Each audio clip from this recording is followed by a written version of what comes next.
I am making this video in a spirit of love and understanding and goodwill towards all, and with the intention of participating in healing the world. And I preface this video because we have reached the point in our philosophical journey where we'll be talking about an Islamic philosopher. That philosopher is called al-Farabi. I believe he is the first of the big Islamic philosophers. I think he's around the 7th century AD, so common era, non-Muslim era, but common Western era. I had heard about Islamic philosophers all my life, really, same as we all do. It is often said that Islamic philosophers played a major role in helping ancient Greek, in particular, philosophy survive. They saved the texts of Aristotle, for instance, and it is often said that they played a crucial role in helping the West recover this precious inheritance and and thus helping us crawl out of the darkness of the Middle Ages, really. It's a caricatured version, but it's mostly true. Like the fact that Islamic scholars played a major, decisive role, not only in preserving or rediscovering these very precious philosophical texts from antiquity. Not only that, but they themselves played a significant role in philosophy itself. Well, that is also the conclusion I have come to, at least for now, after finally reading 2 books by al-Farabi. Obviously, I've only just started reading these texts. I have a few I plan to read in the coming days / weeks, but really, yeah, I agree essentially that this is true, that it is clear that Islamic philosophers have a place of honor in the history of quote-unquote Western philosophy. And but there is a but I have to mention, which I will mention later on in the video, which is upon reading the text, I also got a better understanding of certainly what seemed to be a certain tradition of thinking in the Islamic world. And that was very worthwhile. I mean, I definitely got the impression that I understood something deeper about Islam, something which, some of the stuff made more sense. And I'm saying this with no sense of implied criticism, but I did come to the conclusion that at least some of the beliefs put forth, or the presuppositions put forth by al-Farabi in these 2 texts which I read, well, I did come to the conclusion that they were very difficult to reconcile with some of the really core foundational values of the West, like the basic stuff.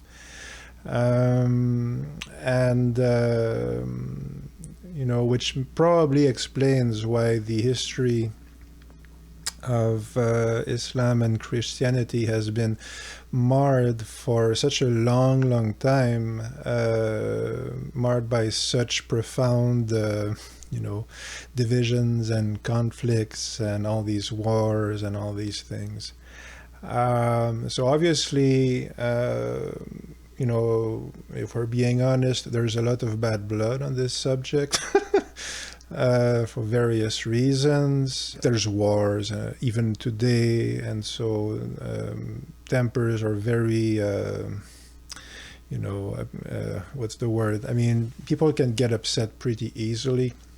The situation is fraught with difficulties, but hopefully what I will share today, which is just my first impressions about al-Farabi, well, hopefully it will help somewhat in assuaging that tension. Okay. What are the texts I read? First of all, I read them in French because it's my first language. I found the copies in a library, so I don't have the physical copies with me. But they were very good translations. It was a bilingual edition, lots of notes, very, very interesting. And I'm not quite sure that the English translations always use the same titles or the same subdivisions of the texts.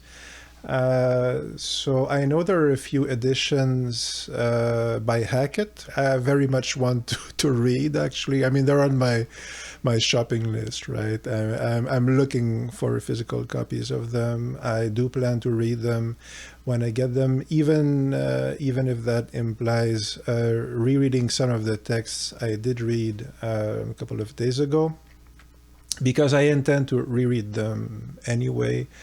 It's worth it. I mean, I greatly enjoyed those books. I thought they were massively interesting, and I like them a lot. Bear that in mind when I will not quite criticize them later on, but tell you what I mean about the conflicting worldviews. Okay, anyway, so the books I did read, one of them, I believe in English, is called The Perfect State. And the other one comes right afterward. It's called either Religion on Religion, or in Arabic, I believe it's called Al-Millah. Okay, I don't speak Arabic at all. I don't know the accent or the pronunciation, but Al-Millah essentially. These are based on what I understood in the notes by the translator, who again did a great job. These are historically preceded, like they were written after another book, which is I'll translate now the French title. Another book called The Treaties of the Opinions of the Inhabitants of the Ideal City. Again, don't know the Arabic name title. I believe it begins with al-Ara or something like that. It's clear, I mean, it was clear as soon as I started reading it, really, that a lot of The Perfect State, if that is indeed the same title. I mean, I do know there is a text called The Perfect State in English.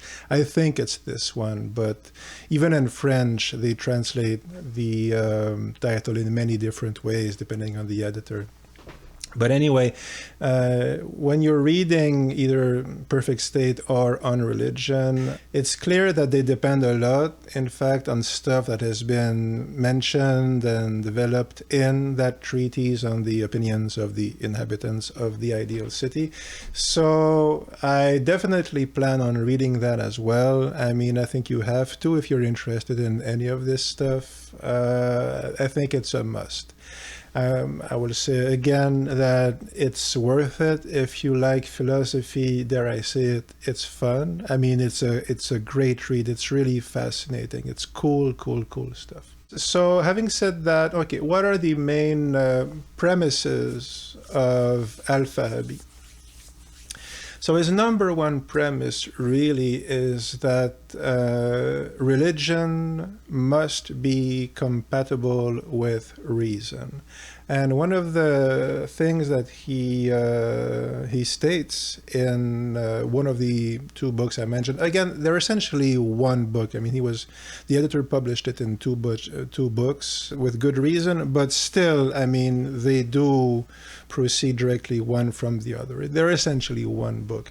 So in that book, al-Farabi puts forth that not only is religion compatible with reason, but he explicitly says that religion is in fact a symbolic expression of reasonable truth, like reason-based truth. Okay? So we have the general idea here. So religion must be fully compatible with reason.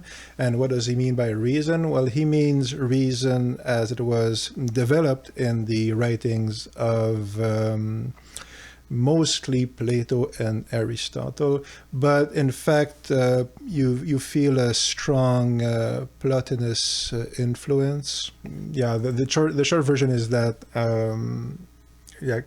the translations of texts from antiquity, like philosophical texts from antiquity, they've had quite a storied history, and texts have often been misattributed. And one such famous misattribution was a text which was called Aristotle's Theology, which Arabic philosophers, like Islamic philosophers, actually, because al-Farabi wasn't Arabic. He wasn't an Arab. I believe he was either Persian or Turkish, based on what I saw on Wikipedia. But either way, he had read a book called Aristotle's Theology, but it's actually Plotinus's Aeneads, right? So there's that affiliation, and many of the ideas that al-Farabi puts forth. I mean, if you've read at least parts of the Aeneads, I've read at least two so far. I'm currently reading the third Aeneid.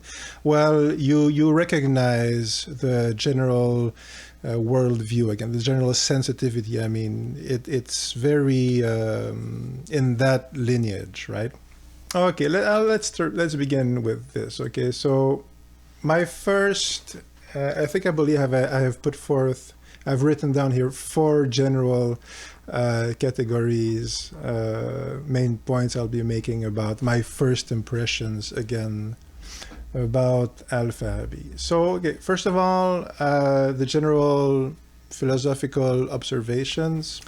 Again, coming as an autodidact, as if you don't know, I've been self-learning philosophy on and off for quite a few years, but I really started doing it seriously last year. I created a very ambitious reading program for myself. You can read more on Substack if you're curious. It's all for free. I mean, you can certainly pay for it if you like, but you can read the whole thing free. So the idea here is that my first impression as a self-taught philosopher, having now read the Pre-Socratics, all of Plato, all of Aristotle, and lots of other stuff in antiquity, but those are the big ones. Okay, so first of all, these al-Farabi texts, they're very good philosophical texts. They are, dare I say, more intellectually rigorous than certainly I find Plato to be. The tone in general is closer to Aristotle than Plato, which is to say it's more rigorous in the way that the thinking proceeds, even though there are a lot of comparisons to be made, certainly, for instance, with Plato's Republic and the Laws as well. I'll almost certainly talk more about that a bit later on.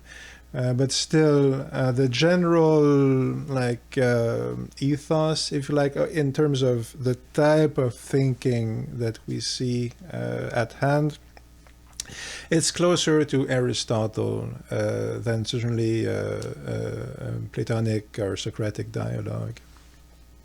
I will say quickly that there is a movement in the English-speaking world. I've seen a lot of it, which I'm not really part of. I'm Québécois, so we're not really part of the English world. not in any conventional sense. We're like, so that's a topic for another day. But I've seen a lot of comments in the English world about the desire to include Eastern philosophy in the general corpus of philosophy, and I'm not sure it's such. I'm not sure it's as helpful as it aims to be, in the sense that calling Hindu teachings philosophy, or Taoism, or even Confucius philosophy is putting our own label on it. I mean, it's obviously very comparable, but I would argue that we risk limiting our discovery of what is actually in those texts by putting the label philosophy on it. Because it's not, it is, I mean, it's obviously comparable, but there is a discomfort here, okay? And the point is not that it's less worthwhile, it's precisely the opposite. it's as crucial. It's just like Eastern so-called philosophy, and again, it's very close. It's aiming towards the same thing, but I'm not sure it's. I mean, by calling it philosophy again, we're cutting off parts of the strangeness of it, in a sense, which we should cultivate instead, because that's precisely that stuff. Like, what is most different from our worldview is precisely what we need to at least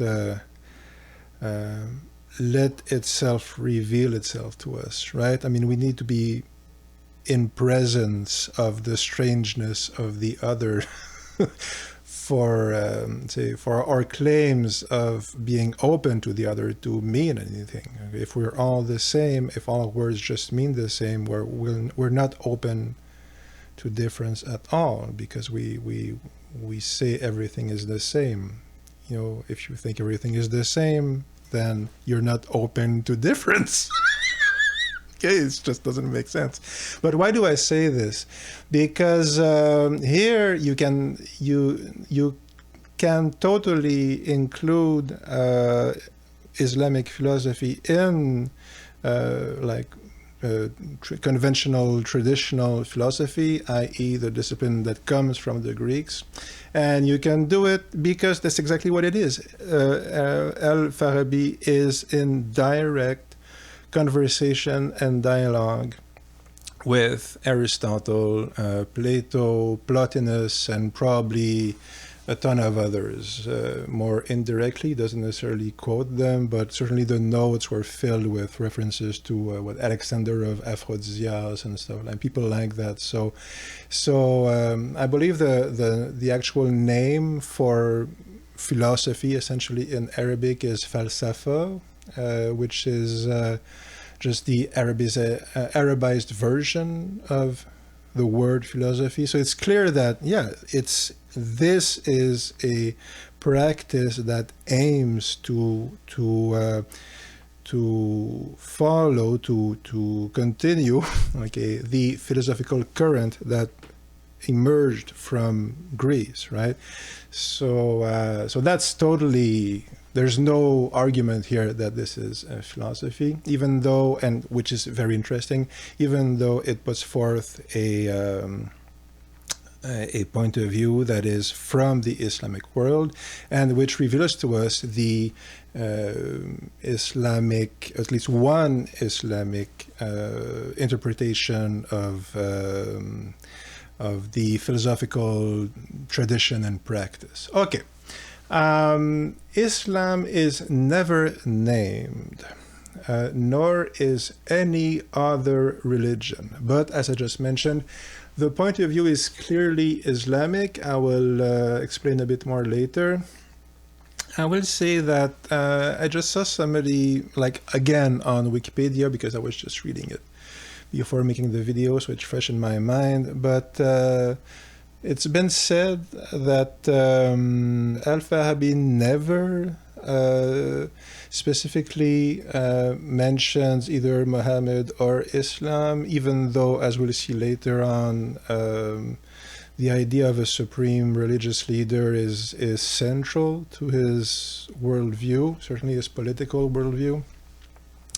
And so the comment on the Wikipedia mentioned that he was, like al-Farabi was, he puts forth an argument that aims to be universal. Okay, it doesn't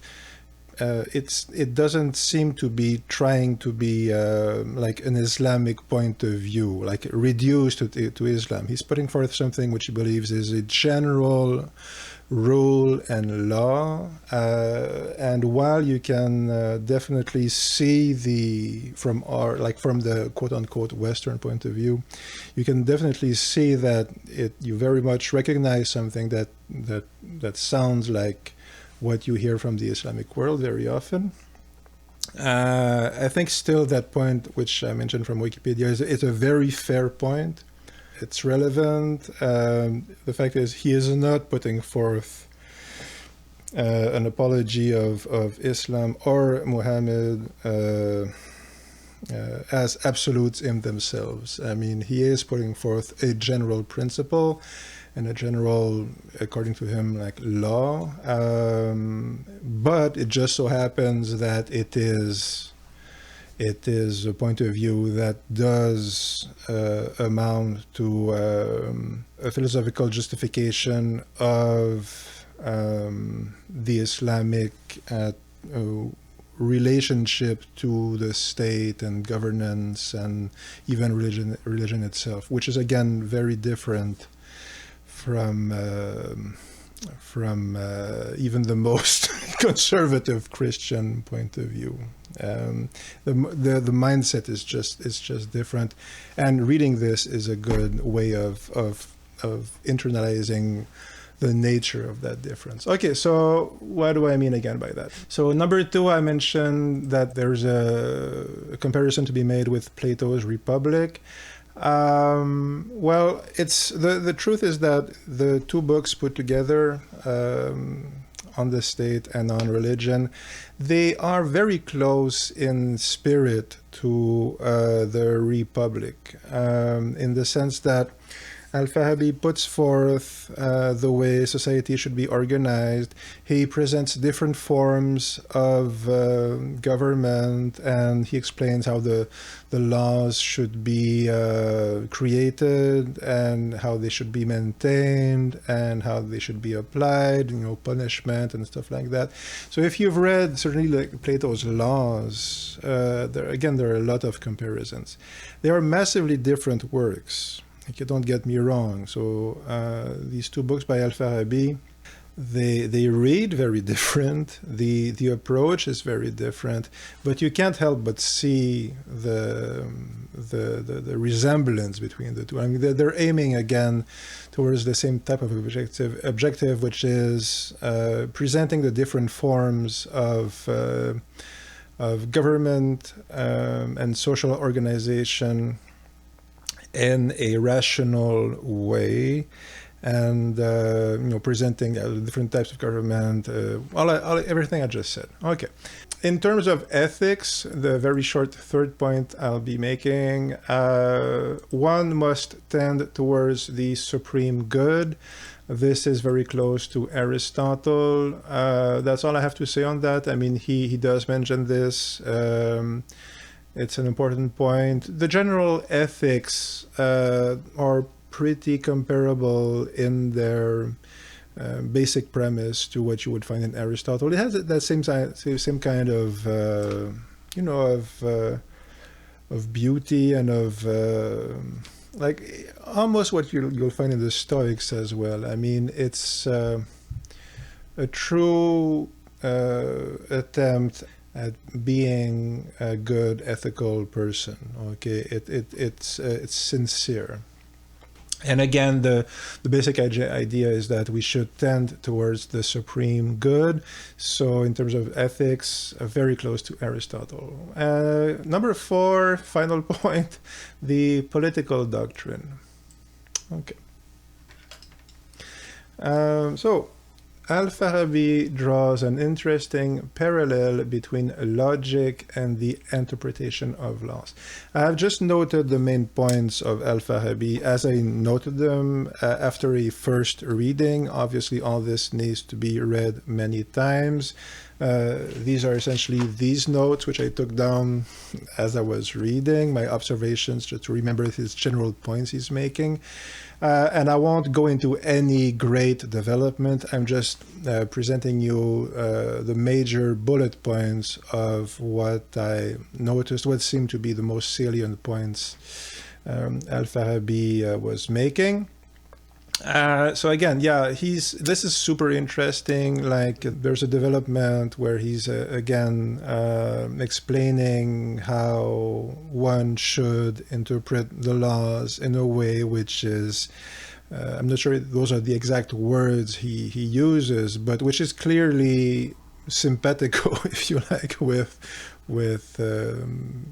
Aristotle's general logic, generally speaking. I mean, so we should apply the laws as logicians. He doesn't expound on it immensely, but he does explain it at some length. I like that part. It was very interesting. I already mentioned how much it is comparable with Plato's laws, how societies should be set up, how laws should be maintained and updated, what punishments should be. So here we reach our first, not polemic, but it is what it is, okay? So even if you've read Plato's laws, it comes off to us as what in common parlance we tend to call fascistic.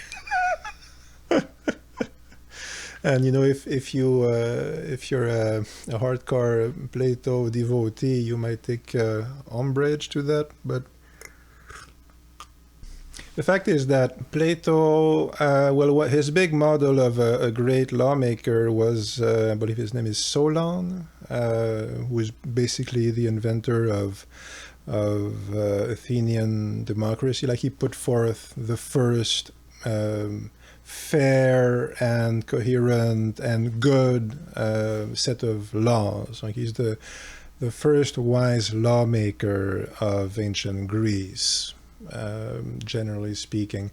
The thing is that you read that, but it took me a few months. I had read that quite a few times, but if you go read his actual laws, it's all death penalty, right? Do this or we kill you. Do this or we kill you. So it's fair and wise compared to what was before, which was various forms of tyranny. But no one today would call the regime that is described in Solon's laws or even Plato's laws as anything else than horrific. Certainly in what we call the West. The punishments are usually death.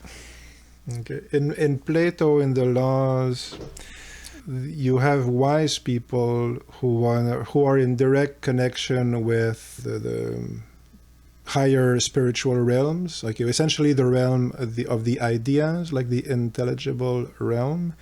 So Plato's worldview is that everything we see is just an expression of a higher spiritual force or entity or presence. Like this is a pair of glasses, but it's just one pair of glasses. But somewhere in the intelligible realm, which is very, very, very close to God. Well, there is the ideal pair of glasses, from which all pairs of glasses on earth are but expressions, right?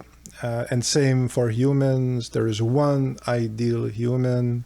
Every single human is just a subdivision, a less perfect, because on earth and in matter, a less perfect expression of the one ideal, intelligible form of the human. Okay, so the general idea. And in Plato's laws, Plato also says that man is subdivided into 4 races, but not races as we tend to see today.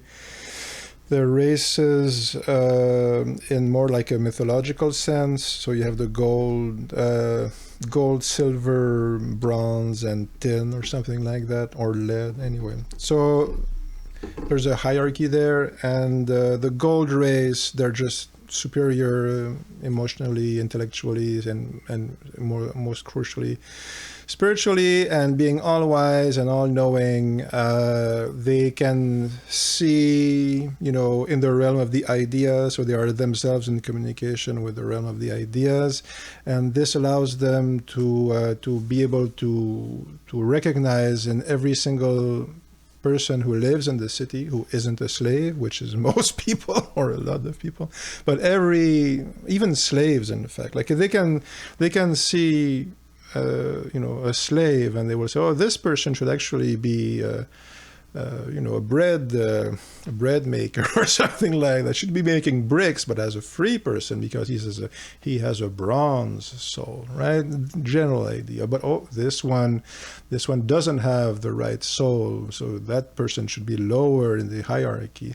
Again, general overview of the general idea. I mentioned this because, as we'll see, what al-Farabi presents is pretty close to that kind of idea in Plato's laws. Like, the people on top are wiser than you, they're better than you, they're in direct communication with the realm of the ideas, which is pretty close to being in direct communication with God or the gods. And so, everybody beneath them needs to obey them, and they get to write the laws, or to maintain the laws and to interpret them. And as we just mentioned, that often means either exiling people or quite often killing them. There's also a lot of beating up people.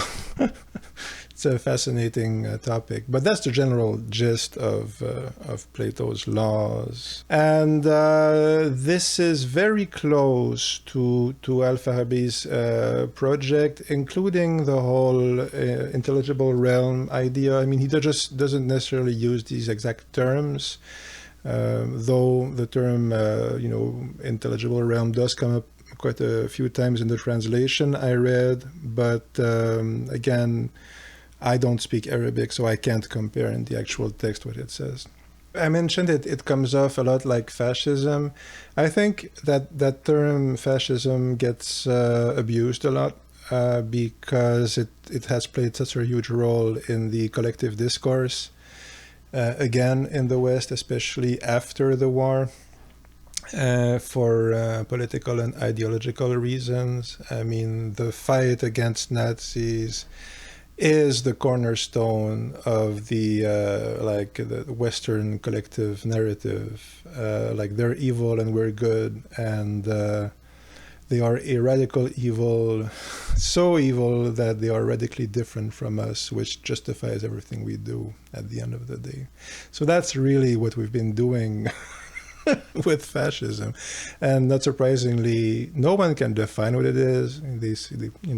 It's propaganda and hate and racism, and I mean, there was plenty of propaganda and hate and racism in other regimes, which like democratic regimes, well-known, very big and powerful democratic regimes, were built for most of their existence on, various forms of the aforementioned vices, right? Yeah, but fascism, the short version for today's video is that at the end of the day, it's the modern equivalent of monarchy. It's bad, obviously. I'm not for it. I don't think it works. I very much doubt it could ever work in this society, in the modern era. But it's still just the industrial age version of an actual monarchy. It's essentially the short version of it. I will explain in more detail in other videos. It's another topic. But it doesn't make sense to compare regimes of the pre-industrial age to fascism. It's just an anachronism. Intellectually, it doesn't work. But the fact is that al-Farabi's point of view, I mentioned in Plato's Laws that we have this small group of all-wise, all-knowing people who are in direct communication with the gods, like the intelligible realm. And so we have the all-wise people, and they are in contact with the intelligible world, and the intelligible world is in direct contact with God. It's essentially how it's set up in Plato's worldview. But they're a group, like they're a small group. So in Aristotle's subdivision, they would be what you would call an aristocracy. Plato calls it, I think he also calls it aristocracy, but again, that's a topic for another day. The main point here is that al-Farabi is quite comparable, but there's only one person. And in fact, if you read all the different political regimes that al-Farabi presents, there's some discussion maybe on some of the regimes he mentions, like some of the more degenerate regimes perhaps. But generally speaking, he only really considers one political regime, one type of political regime as being even conceivable, and that is there's one person in charge. There's a king, a monarch, whatever.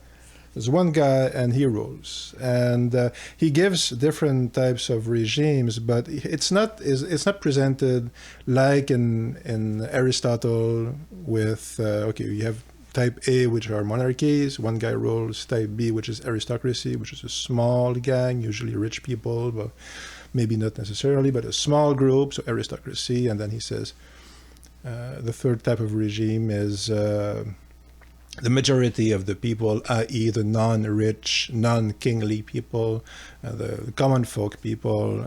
So he either calls it a constitutional regime or or democracy in its bad form. Anyway, so that's Aristotle, and Plato has a way of setting up things which is more based on the jugement de valeur. So from what he considers to be morally best to what he considers to be morally worse, but it's not based on numbers, it's based on his own sense of what is good and bad, like morally or spiritually, right? But it's still kind of based on, okay, small group of people govern, or the majority of people govern. You still have kind of that general idea, even though he's more basing himself, Plato is, on like what is best from a non-rational point of view, really, what is morally best to morally worse, with the general idea that there are groups, or smaller groups, bigger groups that govern.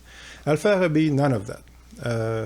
General gist of it is there's always one guy, and that there's no alternative, really. What makes it very much feel like fascism, though again, I reiterate that it is abusive and incorrect to actually apply the term to what is described here. The period is too different, the worldviews are too different, it's not appropriate. Nevertheless, I mean, certainly in Nazi Germany, which is the only regime we really think of when we think of fascism. I mean, nobody talks about Franco's Spain or Mussolini. I mean, nobody studies them. Some people do, but not people on YouTube, okay? When we speak of fascism, we mean the Third Reich. And, their regime is famously based on the Führerprinzip, and the Führerprinzip is essentially there's one guy on top, and he's all-knowing and all-wise and all-powerful, and he gives orders to the lower, like the people just below him, but they're all mini-Führers as well, right? They are responsible towards him, like the supreme leader, but they are still a bit less powerful Führers, but still Führers of their own domains, and they give their orders to their minions under them, and they have a third layer beneath them, like again in Nazi Germany, and same thing applies. Okay, you have a wider group of people. They have less power than the two above, but they still dominate the group below. So this general idea, okay, which at least on paper was more or less the way at times the Nazi regime seemed to be trying to explain itself to itself, though in real life it was just a mess. Real life is real life, okay? In like that whole Führerprinzip thing in real life, I mean, there was a lot of ideology and that sort of thing going on. But al-Farabi, what I just described, that is exactly what he puts forth. His worldview, which you will read with no difficulty if you read the books I just mentioned, which are explicitly and non-ambiguously stated, like non-polemically stated. It's just how he sees things, is that the entire universe is organized in strictly hierarchical fashion, okay? Starting like from God at the highest level, and God sends truth and wisdom to the most spiritually advanced people who need to put in a lot of work to become so advanced. But when they do, they attain the supreme level that a human being can attain, and that is either like a prophet, or I forget the name he uses, but a wise king, like the idea, like a very wise, rational person. Okay, so the prophets rule by divine contact via receiving spiritual visions, essentially, something like the general gist of it is something like that, whereas the wise kings receive thoughts. Okay, so those are two main categories. So that's the main difference. Both are legitimate. None is better than the other. They're both as valid. They come from the same source, but they express themselves in different ways, i.e. either thought for the rational king or the spiritual vision for the prophet. But the strict hierarchy is that God sends immediate godly truth to the most spiritually perfect king/prophet, and he immediately applies this as direct law that emanates directly from God, and he orders his immediate inferiors to start applying those laws, and that's all they do. They receive the messages from God and they tell people what to do. The people right beneath them, who are almost as spiritually evolved as they are, but not quite. Getting there, but not quite. And so they further on have their own level of less evolved people beneath them, and so they give orders to these people, and they follow the orders of the people above them. Okay, and everything continues being on that model, which is you're at a strata, in al-Farabi's way of seeing politics, you're at a strata where, unless you're at the very top, and the top is God, okay, and beneath that is the wise king slash prophet, who only has God in top of him and receives the orders from God and orders people beneath him, the king or the prophet, to do this or do that, and then these people receive the orders from the prophet God and order the people beneath them. And every strata, there's a ton of strata like that, and everybody is always either receiving for orders from above, which they can never disobey in any way. There is no no questioning orders anywhere in this. There's none, okay? Obviously, al-Farabi believes in reason and all these things, but the people above are receiving their orders ultimately from God. So if you're receiving orders from someone above you, you're by definition receiving orders from someone who's closer to God than you.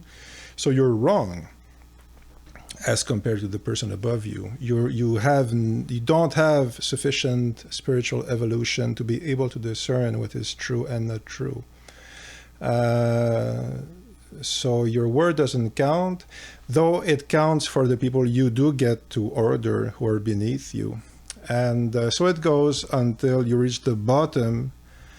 And here he says something, al-Farabi, he says this about individuals and about peoples, collectivities, groups of people, cultures, which is you start to reach a level where people are just beasts and either natural slaves, which don't have even an inkling of what wisdom might be, and they can never be left with their own devices in any way. They need to be either ruled over and made to and turned into slaves, or they need to be killed as wild beasts, I think is the analogy he uses.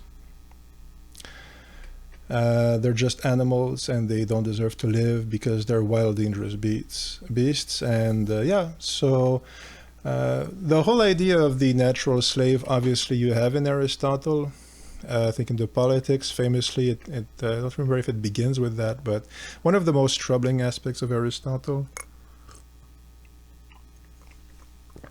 There's a whole topic in that direction because obviously Aristotle is very ethical as a person. So I think it's more a question of cultural blind spots and how deep they can go. But the fact is that, so yeah, I'm not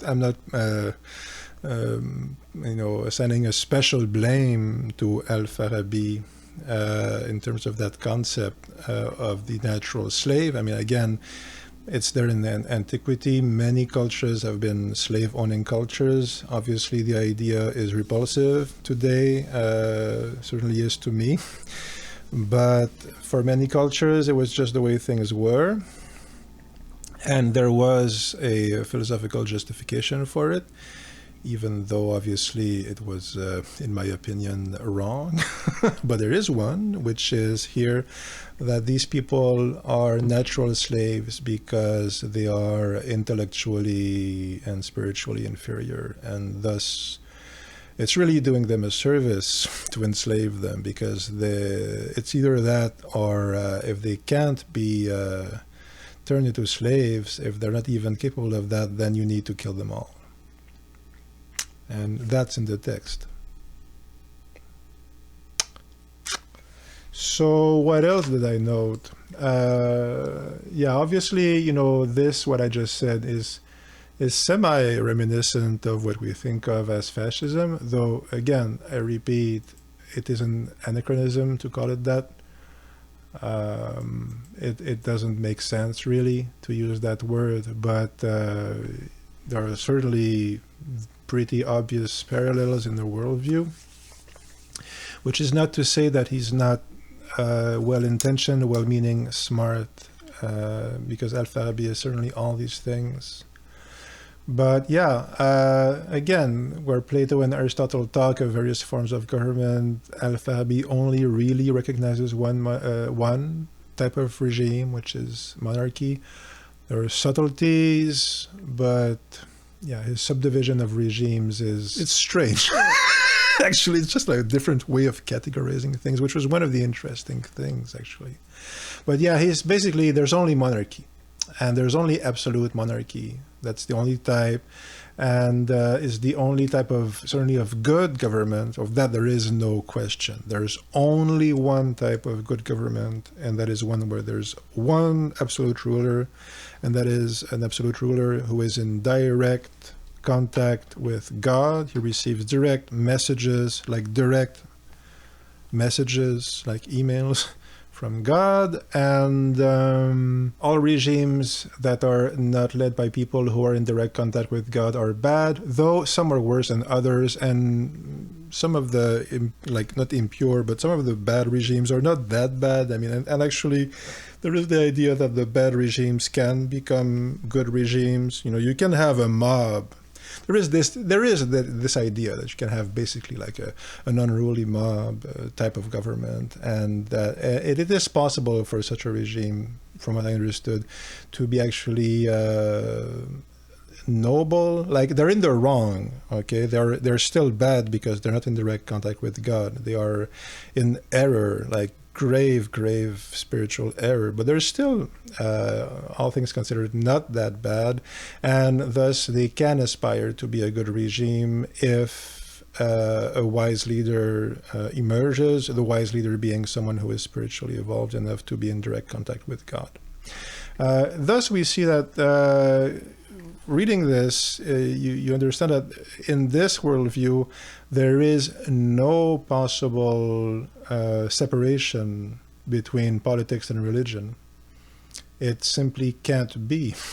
It's absurd even to think that way. I mean, like, the supreme leader is there because he speaks directly to God, and he transmits the orders that he gets from God to the people, and they obey or they die.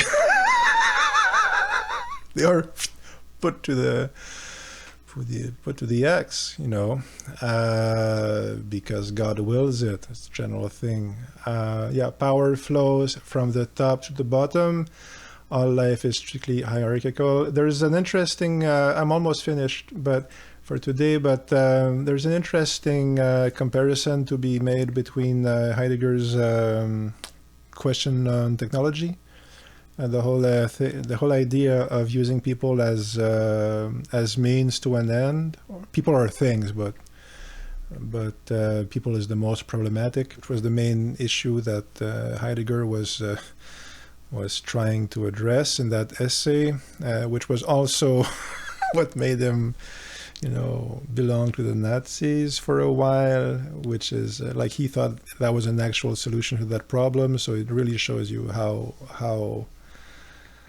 in error even the smartest people can be, right? Which, again, I've said this before, but Heidegger did acknowledge this in private copiously.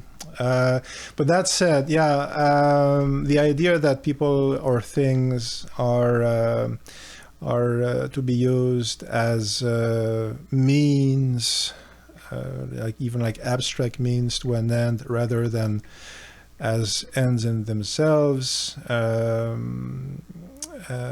which he identifies as being the true essence of technology.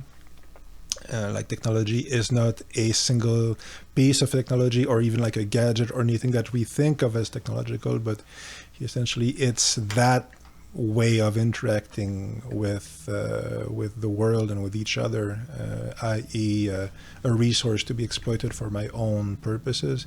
So that idea of the essence of technology, which is the main problem according to him of our time, and I think he makes a very strong case.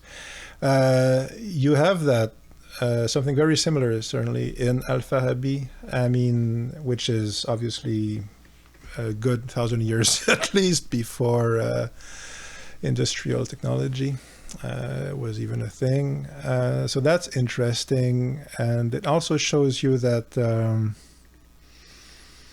there are a lot of necessary nuances to be scrutinized on such topics, like, because even Heidegger himself in that essay in Question of Technology, he's not saying it's bad, he's saying it's dangerous.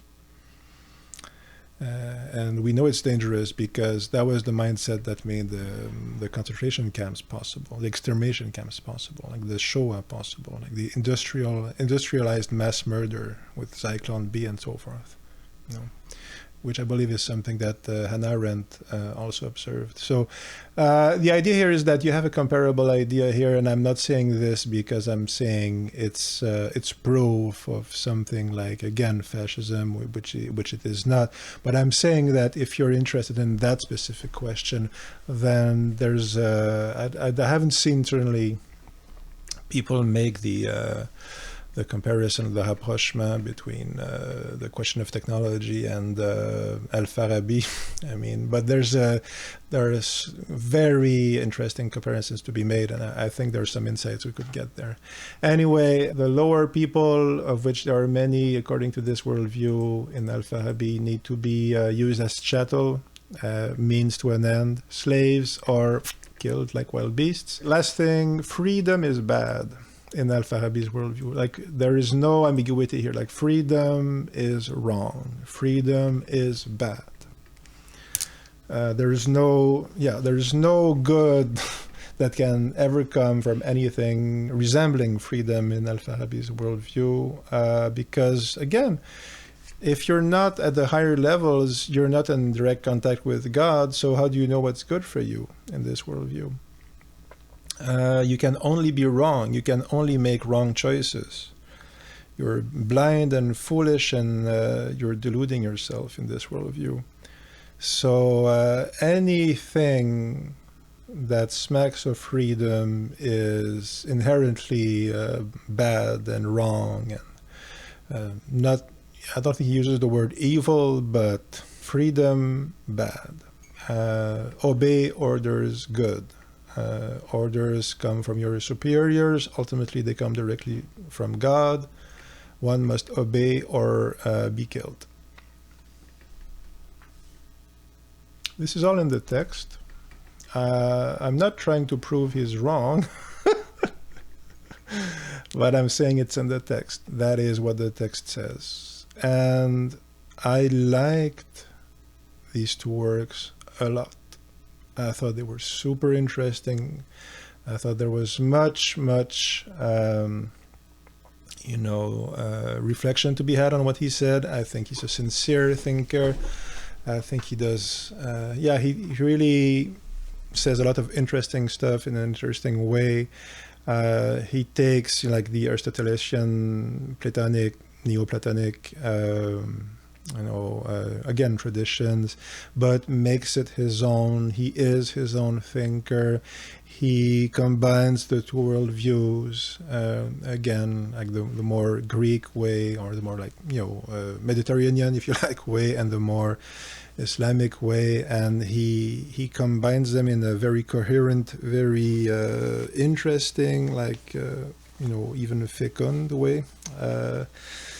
But it is what it is. I mean, I loved it. I will definitely read it again. I also have a few other... for the next couple of weeks, essentially 2-3 weeks, I'll be reading other Muslim scholars. I'm pretty, like, these are in French, but Avicenne, I'll also be reading. I have Averroes. This is his commentary on the treatise on the soul by Aristotle, the Anima. Certainly at least one or two others. I think it's great. It's super interesting. It's very worthwhile. It really does show you that there is a philosophy behind, Islamic society and the tradition. There certainly was at that time. But I can't. I find it difficult to see how within the confines of a single state and society, these two differing worldviews can coexist in the long term. If you have one group who believes that religion needs to be separated from politics, like church and state, and who also believe that freedom is the ultimate value and good. So you have one group that believes that as a core foundational principle, and you have another group that believes that there is no way to separate church and state, that they are radically conjoined and that the two must operate because the leader gets orders directly from God, which he hears himself personally. Okay. And also because of that group believes that freedom is bad. I mean, obviously I'm talking about a philosopher from the 6th century. It's the first Islamic philosopher I've read. I'm not talking about the whole thing because I don't have access to it. I don't know the whole thing. But if those are the two worldviews, there are some things within the confines of one legal system, which is what a state is, that you can't reconcile. I mean, you just can't. I mean, either you have the death penalty or you don't have it. Okay, either there is a radical separation between church and state, or there is a radical conjoining fusion of the two, indissoluble fusion of the two, right? Either, yeah, I mean, doesn't mean we can't be friends, doesn't mean the countries can't be friends, but there is one, and there are some core principles in a state that are foundational. And traditionally, certainly if you go back to Apology of Socrates, when he mentions that he's accepting to be executed because he believes in the laws of Athens, right? Well, that level of believing in like Solon's laws, and that level of adhering to a social project and a true social contract, well, yeah, that's fair. I mean, that's what we should have. But yeah, precisely, you're adhering to one social project, and again, I don't see how these two views are compatible in the long term within one single legal system. So that's why I think if you read that, I mean, you do have a better understanding where the Islamic worldview is coming from, and fair enough. I mean, al-Farabi presents it in a masterful way, and I'll very much enjoy reading the others, and I'm sure I'll get a lot out of it. But yeah, it is what it is. Last thing, there is this very good book, Philosophy in the Islamic World by Peter Adamson. I've just barely started reading it. I think he's a lot less critical than I am. He's certainly more knowledgeable. I mean, this is his life's work, studying Islamic philosophy. I've seen him in an interview. He's very interesting. I think he had a YouTube channel or a podcast or something like that. So this is one I'm very much looking forward to. I will definitely speak more about it. If you're looking for one book, I would suggest, I'm sure that I could start with this. I would start with this. But yeah, if you want to support my work, I have a Patreon. I also have a Substack. Links in the description. Again, I am doing my best to come from a place of goodwill and good faith. That is my project here. I'm trying to be a force of healing for the world. I do believe humanity is one and we're all brothers. I believe that. And I believe in like the rebirth of civilization and mutual aid and helping each other and all these things, and new renaissance, all these things. I believe in all that, like healing for all of us and the world. I believe in that very, very much. And I do believe that there are different ways of seeing the world, and to each his own, I guess. But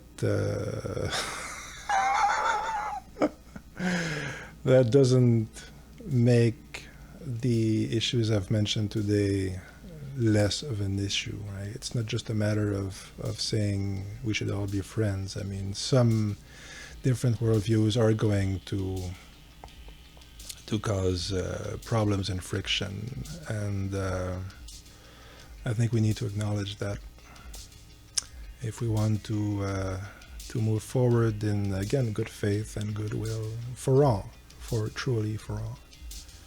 So this is Christian Malte signing off for now, reminding you to read the damn text. Keep watching the skies, live long and prosper. Bye.